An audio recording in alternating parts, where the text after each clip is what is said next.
तुम्ही हिम्मतवान आहात, तुम्ही धाडसी आहात, तुम्ही प्रस्थापित व्यवस्थेला पायाखाली तुडवलंय. एकदा नाही, दोनदा नाही, तीनदा नाही, 4 वेळा तुडवलंय. मंत्री झाल्यानंतर आता सदाभाऊले पोटात कळा उठल्या. लोकांनी तुम्हाला बदनाम करण्याचा प्रयत्न केला, पण तुम्ही त्यांचं बाप निघाला. तुम्ही शांत राहून असा गेम करून टाकला की आता वाचवा वाचवा वाचवा म्हणायची वेळ लोकांच्या वरती आलेली आहे. अरे गरीब घरातला एखादा माणूस आला का त्याला काय करायचं? प्रस्थापित व्यवस्थेचं ठरलंय, त्याला पहिला बदनाम करा, त्याला एकदम थिल्लर करून टाका. अरे तुमच्या 3-3, 4-4 पिढ्या त्यामध्ये गेल्या तरी तुम्हाला कोणी बदनाम करायचं नाही.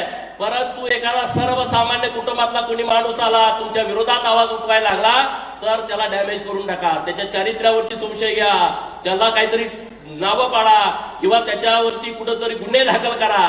अशा पद्धतीचे प्रकार सुरू राहत आहेत.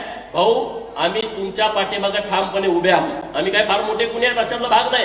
देवाभाग तर सक्षमपणे तुमच्या बरोबर आहेत. सदाभाऊ असतील, मी असेल, आम्ही तुमच्या बाजूनं कायमस्वरूपी कधी कसलाही प्रसंग येऊ द्या, आम्ही तुमच्या सोबत ठामपणे उभा आहे.